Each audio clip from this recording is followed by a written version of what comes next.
You again? These lights are super bright. Well, what's it like being a Sufi sage? Pardon? What's it like being a Sufi sage? A Sufi sage or something. Sufi. I promised that I would do something different in introducing him. But you ended that very cheerful talk. Did I miss something? All are trapped by an institutional logic that is deeply pathological and that must be cured, and quickly, if we are not to put an end to the human race. How do we go about doing that? It's easy. It's all in our hands. In the case of nuclear weapons, actually the answer is known. There are ways to end the threat of nuclear weapons. Furthermore, as many of you know, it's an obligation of the nuclear weapon states to carry out good faith efforts to eliminate nuclear weapons totally.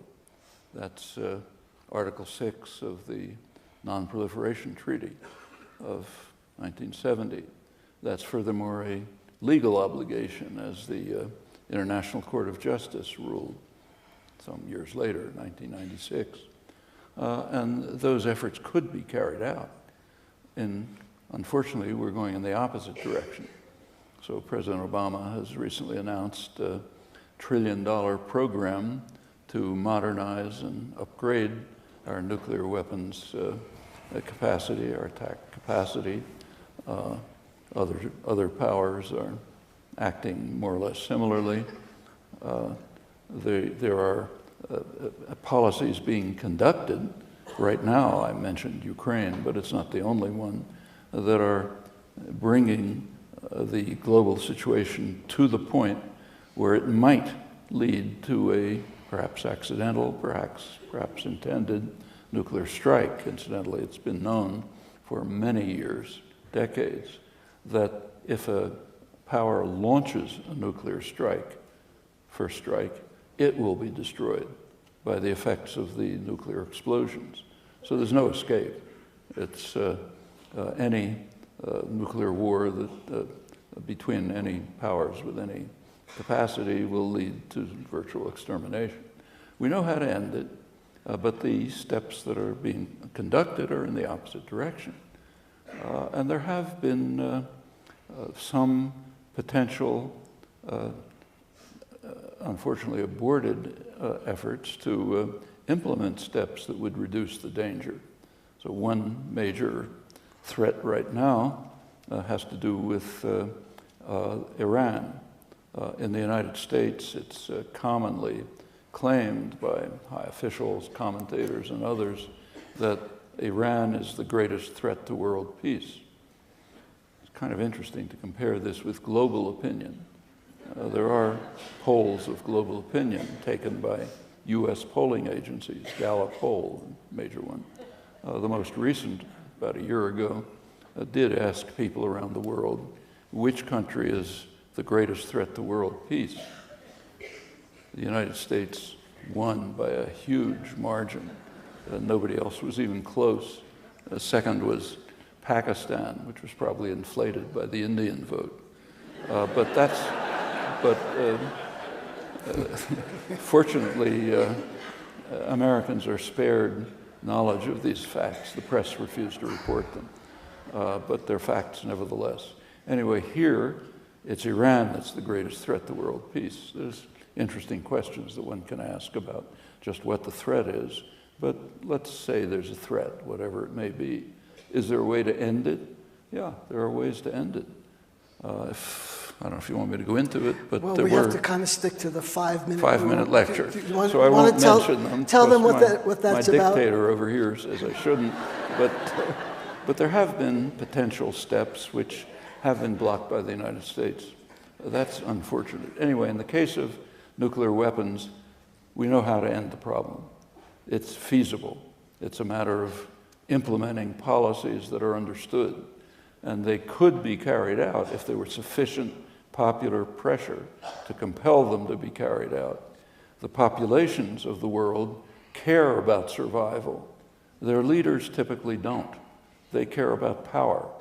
And we can influence those decisions, particularly in countries like this, more free and open societies. With regard to environmental catastrophe, it's not so obvious that there's a solution.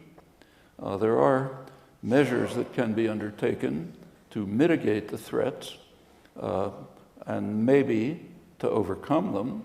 That's an open question. But again, policy is going in the opposite direction. What I quoted from the Wall Street Journal is unfortunately pretty typical. You read it in the business presses, the business pages of the press across the spectrum. New York Times, Financial Times, others. Plenty of euphoria about how the United States can become the Saudi Arabia of the 21st century. It can achieve energy independence. We can flood the world with oil. All great and wonderful. The price of oil is going down, which is great. It means good for American consumers who can drive more. And all of these marvelous things are simply very straightforwardly driving us towards a precipice which will fall over, which will be extremely harmful, maybe devastating for generations not very far away, the generation of our grandchildren. Much worse, of course, for the poorer countries, but also here. Well, Senator Cotton of Arkansas is one of the many intellectual giants in that esteemed legislative body, recently announced that we do have a great deal to fear from Iran because they control Tehran. I know, that's pretty super. But you should add that if you read the Washington Post this morning, you'll discover that Senator Cotton, who's got a real pedigree, even graduated from Harvard, is positioning himself to be the future foreign policy specialist of the Republican Party, taking the mantle of McCain and Graham. He has other interesting warnings. I don't know how much you followed his career, but when he was running for Senate in Arkansas, he warned the citizens of Arkansas that the Mexican drug cartels are linked to ISIS, and joint together they are working to send terrorists across the border into the United States where they can kill citizens of Arkansas. And of course, all of this is the fault of President Obama with leaving a porous border and so on. If that's true, we should move that clock to 2 minutes to midnight. Yeah.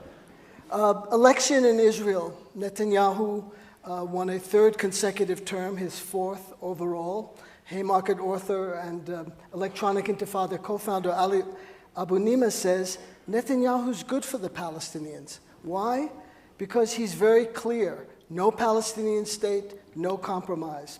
Haaretz correspondent Amira Haas sees only cosmetic differences between the two major Israeli parties, and she says that the now moribund two-state solution is actually a 10-state solution, a bunch of Bantustan, she says, inside the West Bank.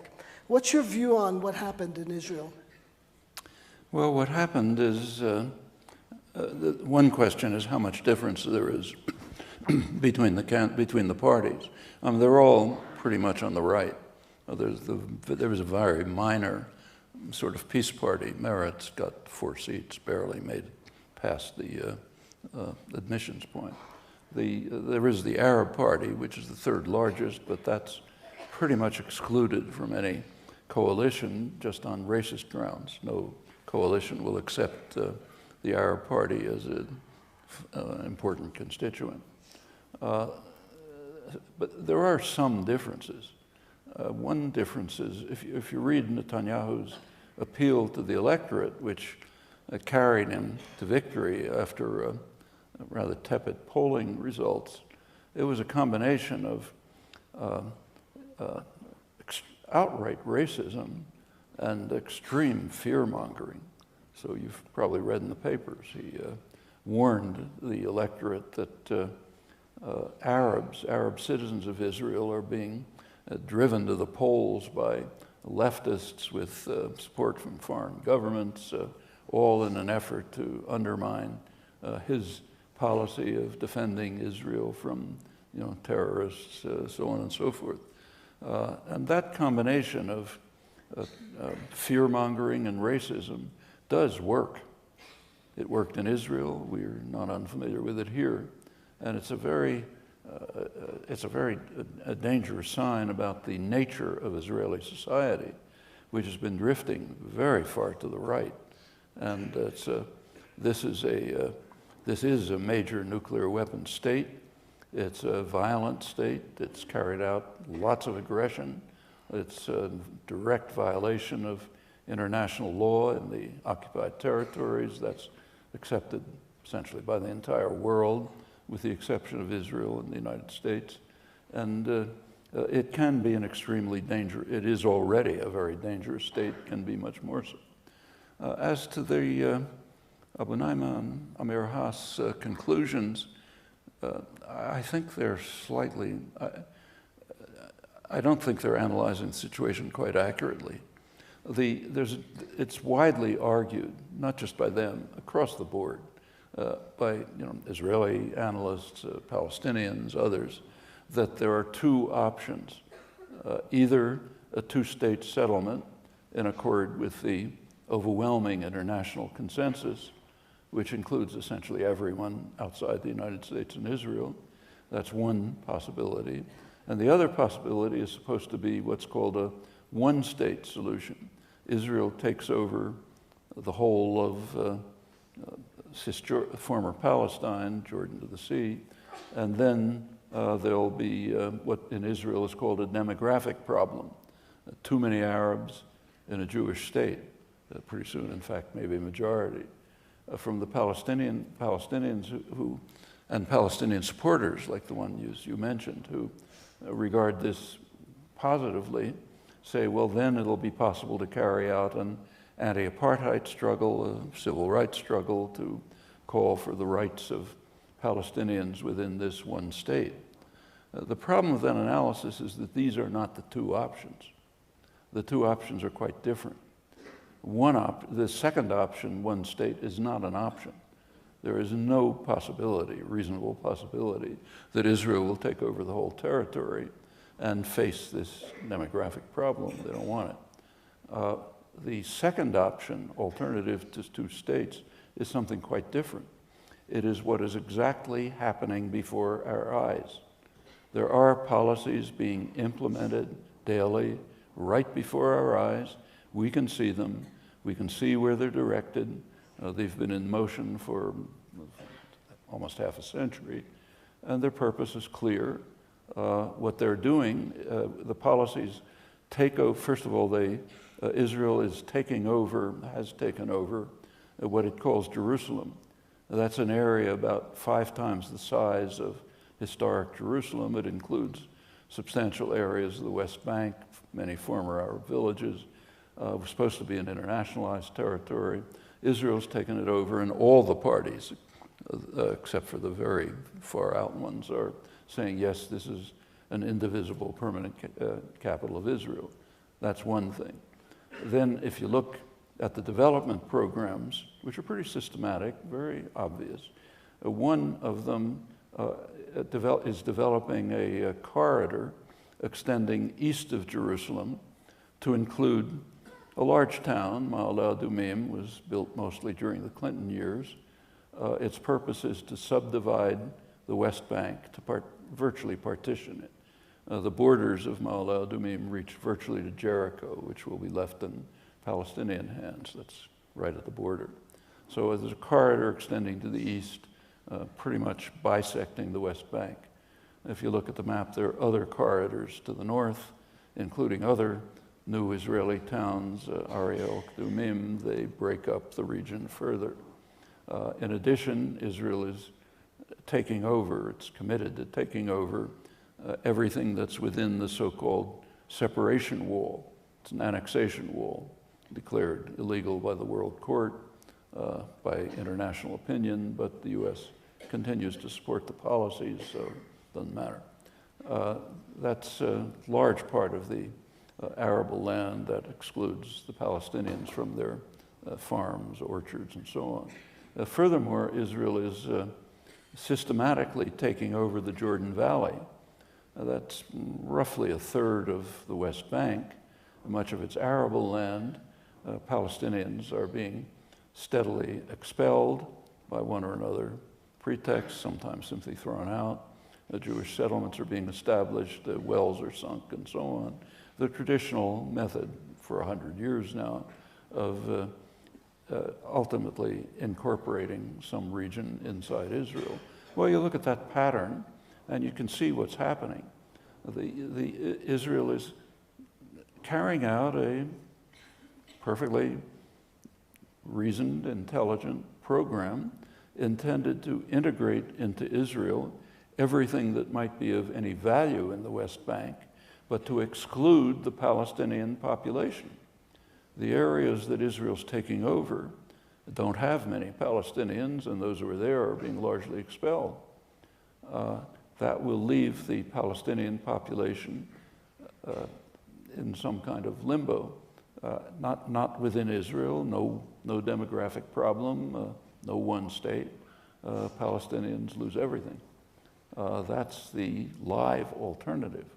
There is no serious alternative that anyone has made any meaningful case for to think that there could be one state.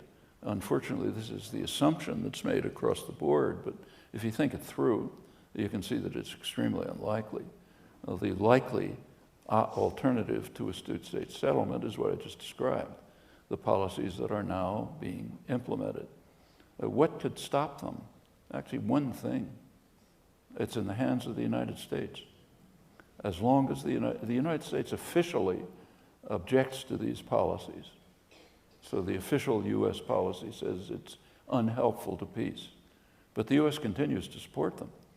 It's providing the military, economic, diplomatic support for them, even the ideological support for them, by the way the issues are framed in the United States, which is quite different from the rest of the world. As long as the United States continues to support the policies, there is no reason to expect Israel to withdraw from them, whether it's Netanyahu or Isaac Herzog or anyone else. There are some differences in the policies, the racist and extremely alarmist rhetoric of Netanyahu is not shared by others.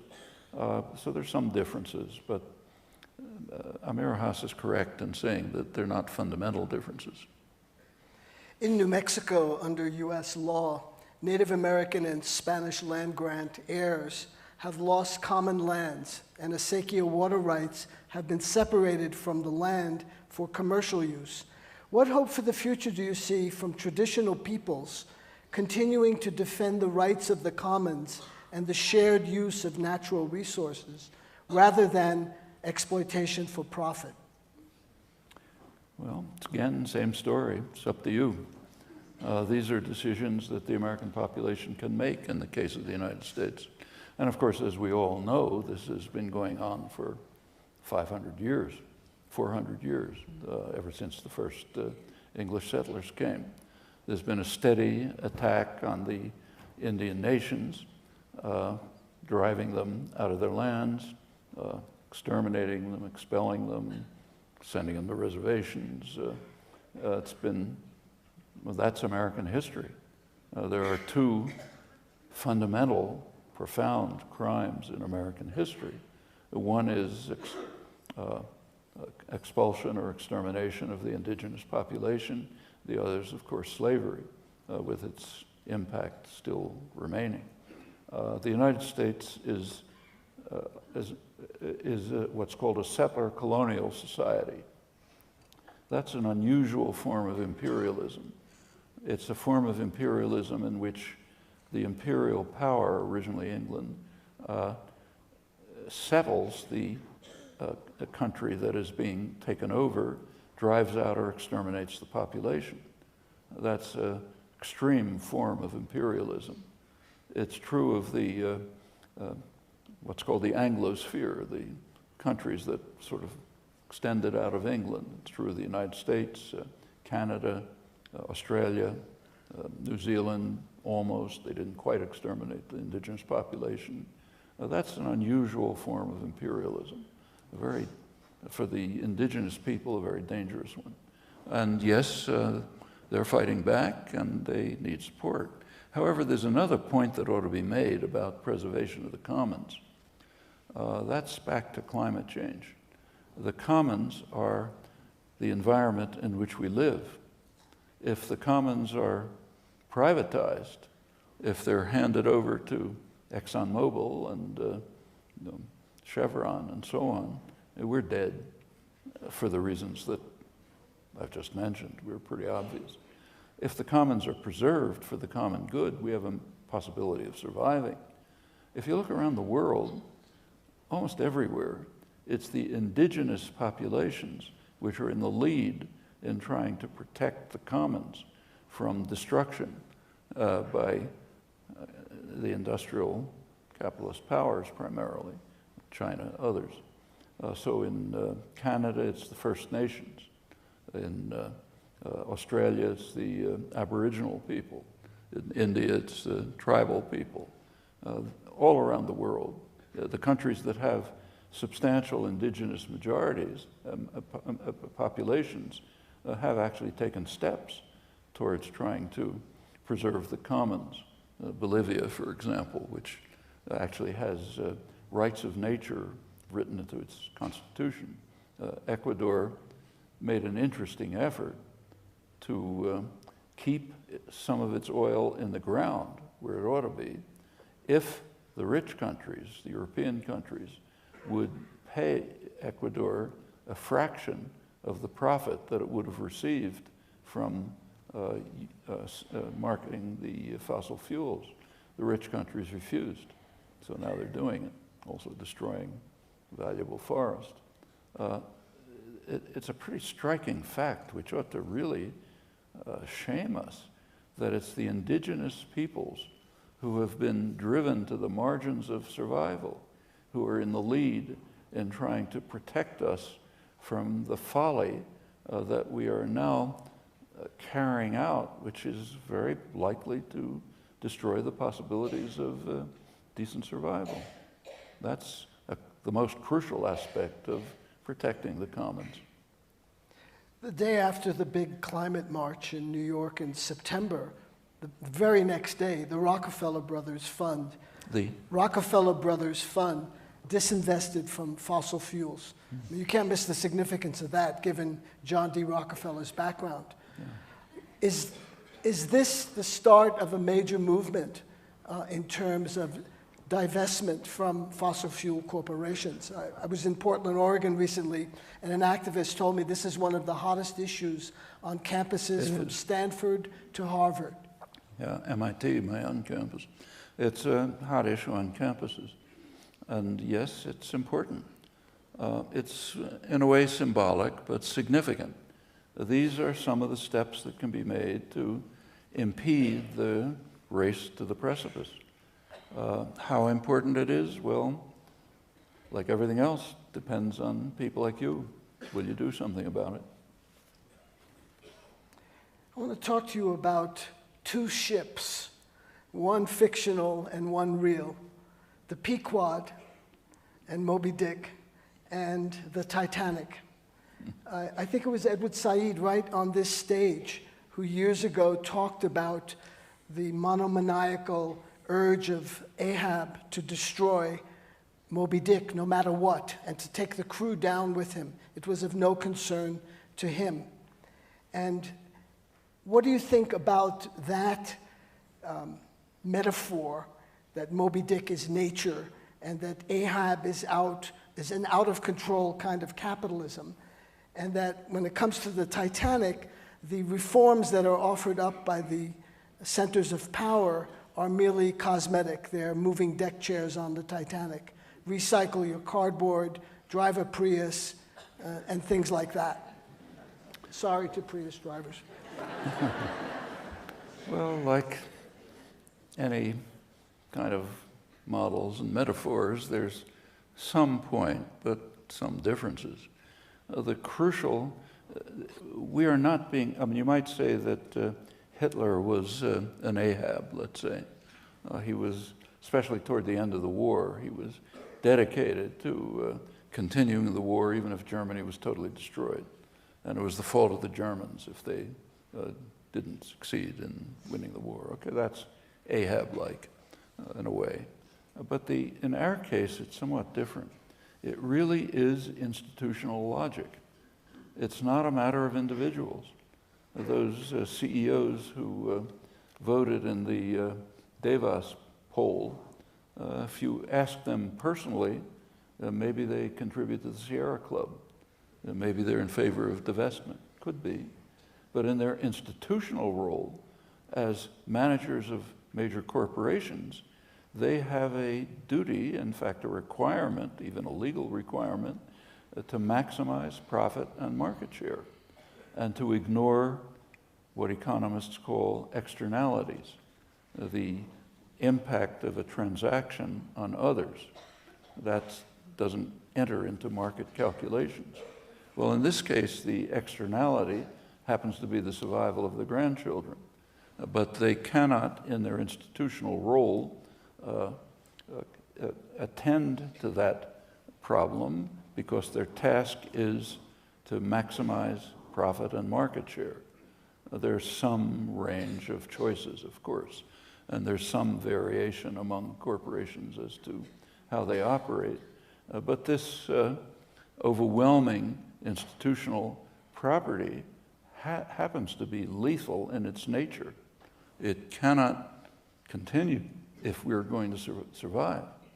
In the case of state power, it's not dissimilar. Quite typically, states, governments, regard their own populations as a major enemy. The Snowden revelations, for example, reveal the extent to which the US government regards the US population as an enemy, which has to be monitored and controlled. The pretext of defending terrorism is very weak.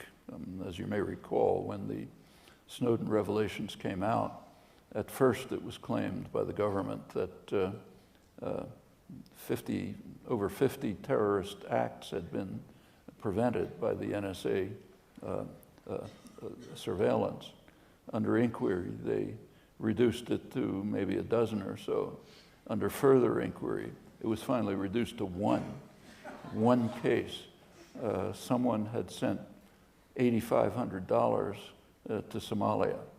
That was the net yield of this massive program, which is a program aimed at the population to ensure their control and obedience. And that's very typical of governments and understandable. The leadership is committed to power, to state power. If you think through the record of nuclear policy, I sampled it. If you look in detail, it's much worse. But the record is one of an astonishing record of disregard for the safety, welfare of the population, and steps in order to enhance state power. That's the way powerful institutions function. And these things have to be, to overcome institutional pathologies is a lot harder than overcoming an individual pathology. In the case of Ahab, you can throw him into the ocean or you submit him to psychoanalysis or institutionalize him. There are remedies. But in the case of institutional pathology, it's far more serious. As for rearranging the deck chairs on the Titanic, it's not a bad image, but there are some steps being taken that are not insignificant. The development of solar energy, for example, is proceeding. There are major efforts to try to block it, but it's proceeding. Unfortunately, this is not the center of where it's proceeding. The major production of solar panels is in China, and this means sophisticated ones. They're at the cutting edge of advanced technology and solar panel production. It should be here. But some steps are being taken. There are some environmental rules. But by and large, the primary thrust of policy is in the wrong direction. Years ago, the philosopher John Dewey said politics is the shadow cast on society by big business. How would you evaluate that shadow today in light of Citizens United and McCutcheon versus FEC and other Supreme Court rulings? Well, Dewey's comment was accurate. It extends way back. Back in the 1950s, some of you will remember, there was a quip, I think maybe it came from C. Wright Mills, I don't remember, which said that the United States is a one-party state, the business party, which has two factions, Democrats and Republicans. And that was pretty accurate at the time, but it's less accurate today. The United States is still a one-party state, the business party, but there's really only one faction. The Republican Party has pretty much departed from being a functioning parliamentary organization. That's not just my judgment.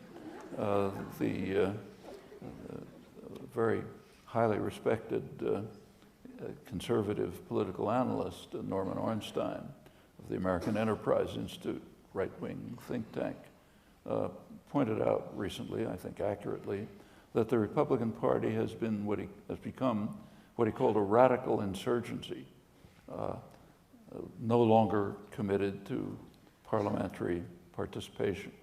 There's a lot of truth to that. We've seen it pretty dramatically in the last couple of years. We're seeing it right now. Just take a look at the today's newspaper, the description of the House budget, basically the Ryan budget. What does the Ryan budget do? And all kind of sleight of hand, which economists are just mocking about balancing the budget. But what it actually does is undermine Medicare by moving to privatize it, which means it's the one part of the healthcare system that more or less works because it's not privatized. Its inefficiencies and costs are due to the fact that it has to work through the highly inefficient, bureaucratized, privatized system in the United States. So moving to privatize Medicare is saying, let's undermine the one system that more or less works. Cutting back Medicaid under the guise of federalism, repealing the Affordable Care Act, which sends not a wonderful legislation, but nevertheless an improvement, which will send tens of millions of people into the uninsured lists, cutting back food stamps and so on, and enriching the wealthy. That's the one policy of the Republican radical insurgency. Do anything you can to enrich the wealthy and powerful and attack the general population. Well, you can't win votes that way. So what's happened is, over the last years, the Republican Party managers have mobilized sectors of the population which have always been around, but have never been mobilized into a significant political force. One part is Christian evangelicals, major component of part of the base of the Republican Party today. You see it in the Iowa primaries coming up, but quite generally. Another is nativists, people who are afraid that they are taking our country away from us, which has a basis in fact. The white population will become a minority pretty soon. And for extreme ultra-nationalists, nativists, this is a crime that can't be tolerated. People who are sectors of the population who are so frightened that they have to carry guns into Starbucks because who knows who will come after them. In fact, there's legislation in Nevada right now being debated to allow guns to be brought into daycare centers. And maybe some of these 3-year-olds were trained by ISIS, who knows? But these are not small parts of the population. It's a very strange country in many ways. That's a large part of the population. People can be mobilized on those issues and not notice that the policies that their leaders are pursuing are attacking them and supporting the super rich and the corporations. Well, that's one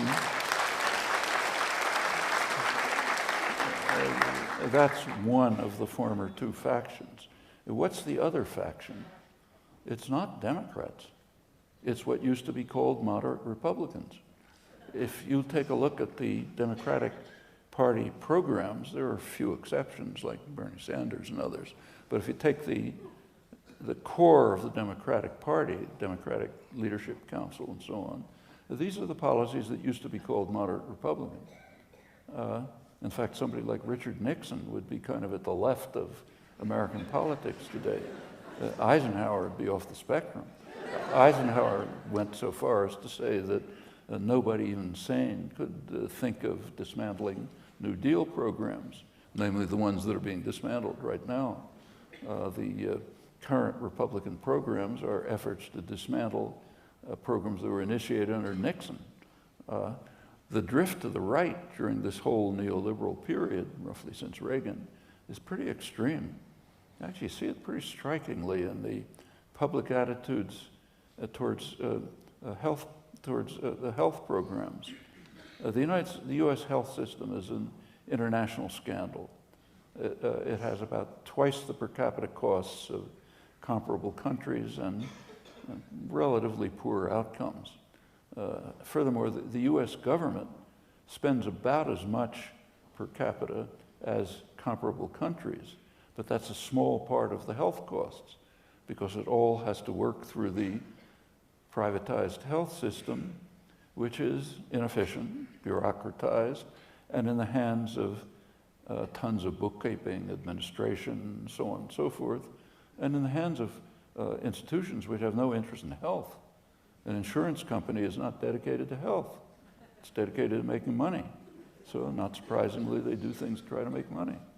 Well, if you look back at there's an extensive polling record of public attitudes on health care. And for a long period, since the Second World War, there have been sometimes considerable majorities. You know, a lot of the polls depend on exactly how the question is asked. But a large part of the population, often a majority, has been in favor of national health care. You go back to the late 1980s, a majority of the population thought that there ought to be a constitutional guarantee for health care, national health care. And in fact, I think it was 40% of the population thought it already was in the Constitution. That's the late 80s. Now, take a look today. When Obama presented his affordable health care program, you'll recall that at the very beginning, part of the program was a public option, allowing people to make the choice of something like Medicare, national health care. At the time, almost 2/3 of the population was in favor of that, but it was dropped without discussion. It never entered the discussion. The United States has a very unusual, maybe unique law which bars the government from negotiating drug prices. You can negotiate other things, but not drug prices. So, of course, drug prices are way out of sight, much higher than in comparable countries. The population is overwhelmingly opposed to this. There haven't been many polls, but the only ones I've seen show over 80% opposition. And there was never even any attempt to deal with this. The power of the pharmaceutical corporations is so enormous that there wasn't even an effort to try to introduce it into the so-called Obamacare. If you look at the attitudes towards the so-called Obamacare, they've been pretty negative. Most of the population has been opposed, even though for years the population has been strongly in favor of national health care. And this, of course, isn't national health care. Now, some of that opposition is because it didn't go far enough. We don't know how much because the questions aren't asked in polls. But a lot of it is the kind of thing you see reflected in this famous town hall comment where somebody got up and said, keep your hands off my Medicare, you know, that kind of thing. People don't understand what the government is doing. and what the private corporations are doing. And the effect is a significant change in expressed attitudes towards the policies. That's a remarkable triumph of propaganda, if you think about it, especially considering how vital healthcare is to everyone's life. Well, those numbers have been at zero for quite some time. And there's a light up there that says exit, but I'm going to take a moderator's privilege here and just go on for a minute or two more, if I may. On this, if that's okay with you. Well, on this long journey you've been on, did you ever imagine the kind of crowd you routinely draw, or having your books on display at airports? Well, I actually started giving public talks on these issues much too late, in the early 1960s, early days of the Vietnam War. I started giving talks about the Vietnam War, and as you know, it was talks to 3 people, somebody's living room, or a church with 3 or 4 people, or something like that. And there was never, none of us who were involved ever could have guessed at the time that a couple of years later there would be a major anti-war movement. But there was. And the same has happened on other issues. And with all of the negative things that have happened over the past years, this neoliberal reaction since late Carter, primarily the Reagan years, there's also been plenty of progress. Audiences are very different than they were in the past. Concerns are different. Lots of issues that were fighting issues back in the 60s, you could barely discuss them, are now accepted and taken for granted. Women's rights, gay rights. There was no concern for environmental issues in the 60s. Now there's substantial concern. Over the years, there have been periods of extensive popular activism to try to terminate the nuclear weapons lunacy. The general atmosphere of the public has changed a lot, and audiences kind of reflect that. Well, all of this is positive. There's basically 2 trajectories. There's one trajectory, which the one just been describing, which is constructive, positive, offers hope. There's another trajectory, which I talked about, which is going in the opposite direction. And the question is which one will prevail. But again, as I've said several times, and as you all know without my saying it, that's in your hands. You were just in Argentina and met with some, you met with some activists from the Podemos movement in Spain. What were your impressions? Well, this was an international conference of activists from around the world, mostly South America, but some from Spain, some from Greece, Syriza, and others. And it reflects some of the positive developments in the world. One of the major positive developments internationally in the past, for a long time, long as you like, has been what has taken place in South America over the past roughly 15 years. South America, for 500 years since the early conquests, had been dominated by foreign powers. The South American countries themselves were, the typical structure was a small, Europeanized, mostly white elite, extremely wealthy, in a sea of misery and poverty. The elites were oriented towards the outside. They had their second homes in the Riviera. They sent their money to Zurich, and so on. There was very little interaction among the South American countries. The South American countries were the most religious students of the neoliberal policies, structural adjustment policies of the World Bank and the IMF and the Treasury Department. And they were the ones who suffered most, naturally. But in the last 10 or 15 years, they've pulled out of this for the first time. It's a major change in world affairs. South America used to be regarded here as what was called our backyard.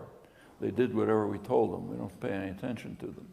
Now South America is out of control. You take a look at the hemispheric conferences, the United States is isolated.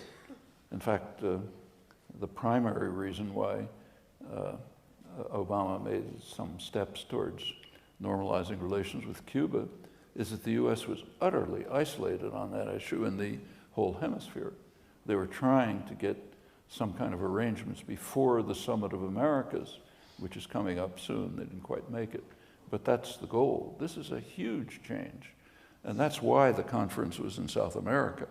But there were participants from particularly Podemos and Syriza. These are in Greece. Europe has been subjected to a program of a kind of a savage economic program which has seriously undermined European democracy. It's been devastating for the weaker, the peripheral countries. It's beginning to dismantle Europe's major post-Second World War achievement, the social democratic welfare state programs, and I think that's the purpose of the policies. It's economically destructive. These are the policies of austerity under recession.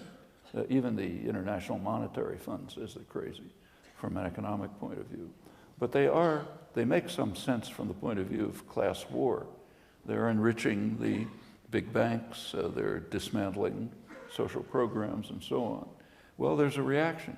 The reaction was first in Greece, which has suffered most, and the German banks, which are basically responsible for these crises, are reacting in an absolutely savage way to try to prevent Greece from taking steps that might extricate itself from the disaster that's been imposed.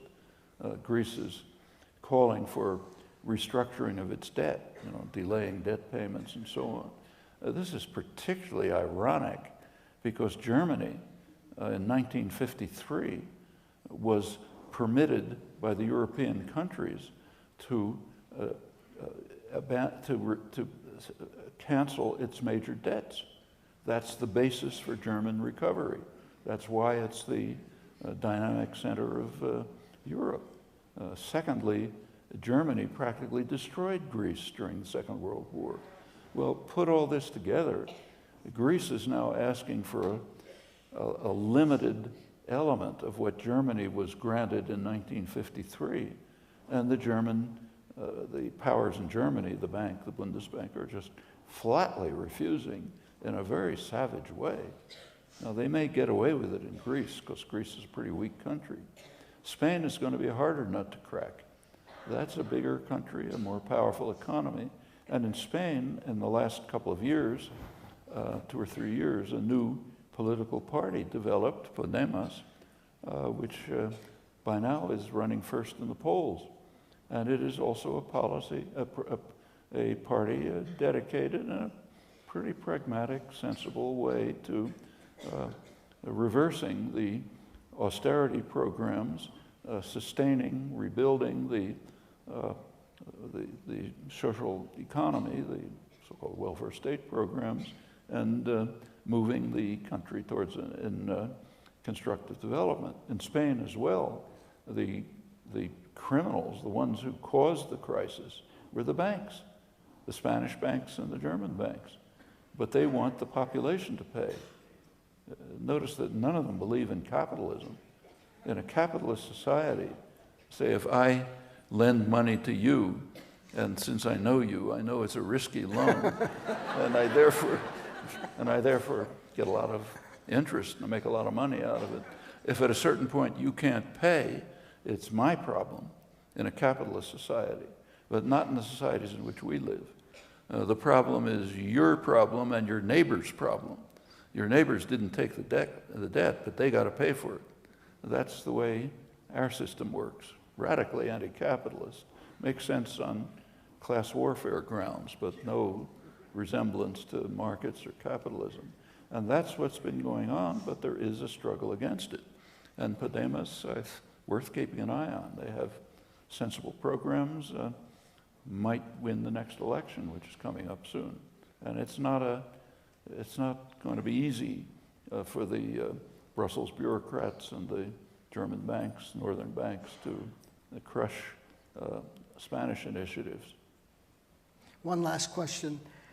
You grew up in the 30s at a time when solidarity meant something. There was mutual support. There was an active labor movement. What is it going to take in 2015 to rekindle that spirit of solidarity?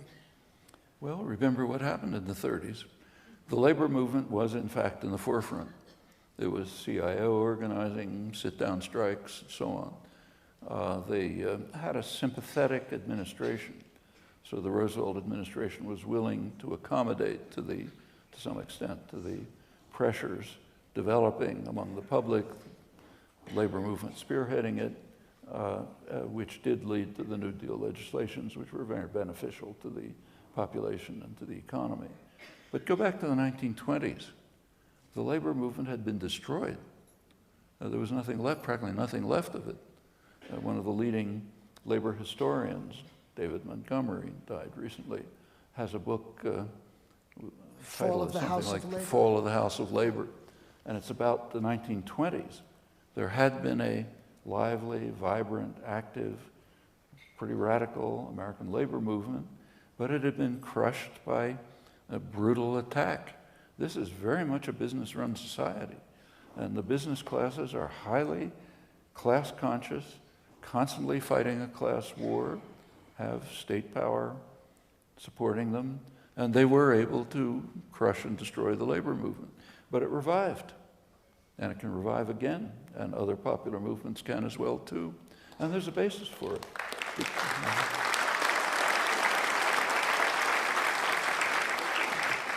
The basis for it is the quite positive changes that have taken place since the 1960s. In many ways, it's a much more civilized society than it was at that time, on many issues. And I think that is a basis for recreating the kind of solidarity, mutual aid, working together, dedication, commitment that is very necessary today. And we can't overlook the fact that we're at a moment of human history which is entirely unique. For the first time in human history, we are at a position where the decisions that we will make will determine whether the species survives. It's not been true in the past. It's very definitely true now. These are not small questions. It's quite a sobering note, and as we bring this evening to a close, in Hindi there's a word called seva. It means service. And I can think of no one who has performed more seva, more service for humankind than you. Thank you very much.